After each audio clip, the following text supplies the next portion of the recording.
Hamstring injuries within footballers. Hamstring. The location of the hamstring is posterior of the thighs. These muscles attach to the ischial tuberosity. The movements which the hamstrings can do: extension of the hip, flexion of the knee, and outward rotation of the thigh. It allows stabilization to maintain a good body posture.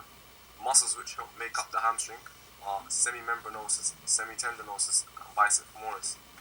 As the hamstring crosses over two joints, it is called a biarticular joint. Muscle composition of the hamstring. The hamstring muscles are cross-striated. Muscle fibers range from 10 to 80 microns. The sarcolemma surrounds each muscle fiber. Thousands of myofibrils are within these fibers.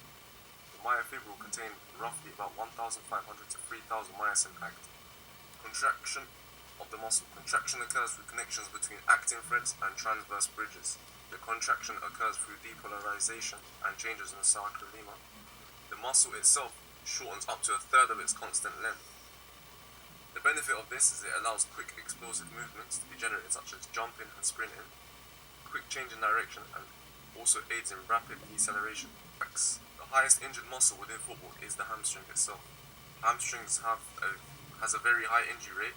You're 12% more likely to re-injure this muscle if you have injured it before.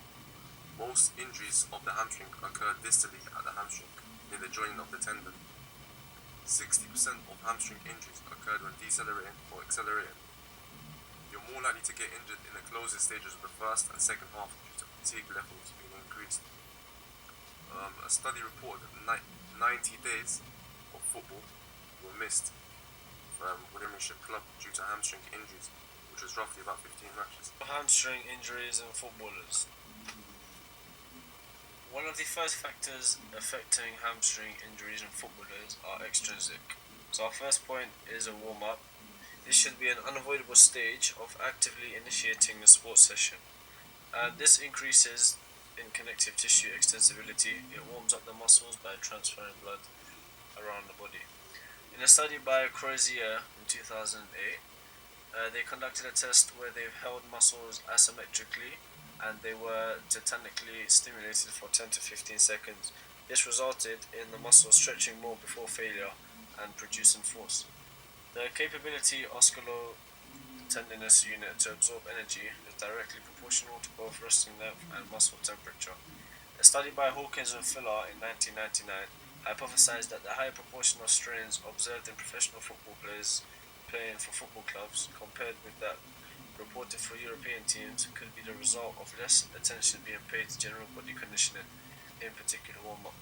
This suggests that the English professional clubs, they do not take part in sustainable and efficient warm-ups, which leads to injuries taking part earlier within the sport. Another extrinsic factor is fatigue. Hamstring strains tend to happen in later stages in training and in competitive settings. So this is within training sessions, pre-seasons, and during a football game.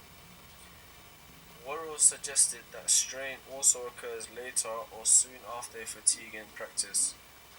After a training session of extensive production of force and muscular contractions, by not implementing a successful warm down will cause tightness in the muscles, increasing the risk of injury.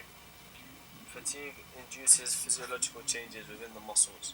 The dual innervation of biceps femoris could lead to asynchrony in the activation of separate parts of the muscle and result in inefficiencies.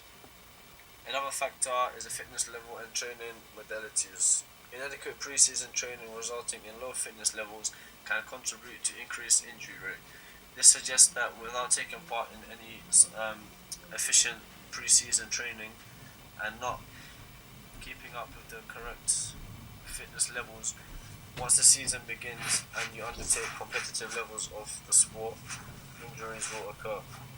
At least 90% of the energy released in players must be aerobic. Inadequate training modalities like favorite long periods above the anaerobic threshold instead of specific exercise to improve VO2 max can increase injury rates. Intrinsic factors, eccentric deficits. Any factor that impairs the contractile function of the muscle will lead to a reduction in its energy absorbing capabilities, increasing the likelihood of re-injury. For example, in football, jumping up for a header and landing down with excessive force.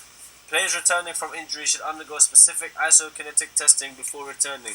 This will help analyze any injuries that are still occurring before letting them participate in competitive situations. Flexibility. McHugh et al. Provided experimental evidence of an association between flexibility and muscle injury. Exercise involving predominantly eccentric actions frequently cause muscle damage, and this was supported by Wood. Age-related factors. This is a mechanism evoked for increased age-related susceptibility is low lumbar degeneration, leading to level 1 and level 5 nerve impingement, promoting muscle fiber denervation, ending in decreased hamstring strength. Joint dysfunction is a sacroiliac joint dysfunction, may be associated with a weakness in the transversus abdominis, therefore elongating the entire hamstring muscular tendinous unit. Hormonal status. This is the chronic anabolic and catabolic hormonal imbalance and can be significant in sports based on eccentric and explosive work. Different nerve impulses of the short peroneal and long tibial heads of biceps femoris suggest different function, and it has been suggested that a lack of coordination during contraction is associated with hamstring medial injury. Now moving on to the modifications from initial strain. Immobilization and remobilization of the injured muscles. The purpose of immobilizing is to promote granulation tissue matrix formation.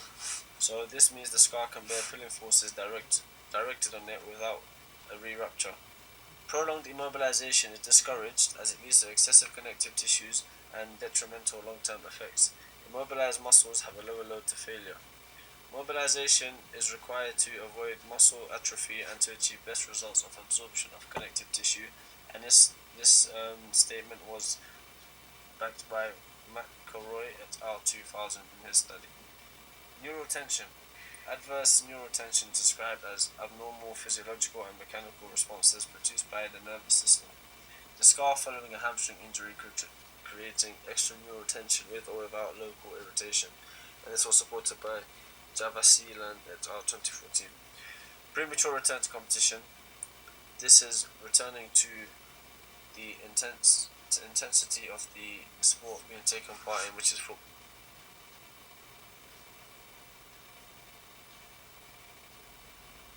There are three types of hamstring injuries: grade 1, grade 2, and grade 3. A grade 1 hamstring tear is the least severe and tends to commonly be caused by overstretching. This type of tear tends to be accompanied by mild pain or a slight torture. Grade 1 tears tend to not often affect walking patterns, but a feeling of mild pain will often occur during walking up and down the aisle sometimes. Although a grade 1 hamstring injury will cause tightness in the muscle and stretching, loss of flexibility and muscular strength will not often occur. A slight sensation or discomfort may be felt during heavy loaded activity. Grade 2 injuries are caused due to slight tears in the hamstring. From this, an instant pain will be felt. This pain will be increased when contraction will be instructed. Unlike a grade 1 tear, flexibility and strength of the muscle will be reduced. Walking pattern is also likely to be affected as slight spasms will occur causing bleeding in the tissue from the tear will result in improvement in the medical team. A grade 3 hamstring injury is the most severe and is caused by complete damaging of the muscle. When an individual experiences a grade 3 hamstring injury, they will feel an instant shooting pain in the back of the thigh and often hear a popping like noise as the muscle is damaged. Similar to grade 2 injuries but more severe, grade 3 injuries will prevent an individual from being able to move their leg without severe pain. Bruising will also appear on the injured site but quicker than a grade 2 tear, as it is likely to occur within a few days. Inflammation and swelling will also occur at the injured site. This could also result in bruising Grade 1 injuries will typically be treated with rest, ice compression, elevation. By resting the injured muscle, it will prevent further injury. Ice will reduce pain, whilst compression will reduce bleeding and swelling, and elevation is used to improve venous return and reduction of lymphatic buildup. Electrotherapy may also be applied for a grade 1 tear. Grade 2 injuries will use the same, however, exercise and stretching will be done and after and hot and cold treatment may be applied. Grade 3, being the most severe, will consist of using all methods. However, sports massage and deep tissue massage will also be used. It has been found that dry functional needling will also be applicable. Straight. Grade 1 injuries will typically only take 1 to 3 weeks for an athlete to be able to return, whilst grade 2 injuries will take 1 to 2 months, and grade 3 injuries, being the most severe, could take from 3 to 6 months for an athlete to return. For an athlete is able to return, evaluation of sport-related activities will have to be assessed. This will typically, for a footballer, be looking at sprinting, agility, and jumping. In most severe cases, for a grade 3 injury, surgery may have to be applied.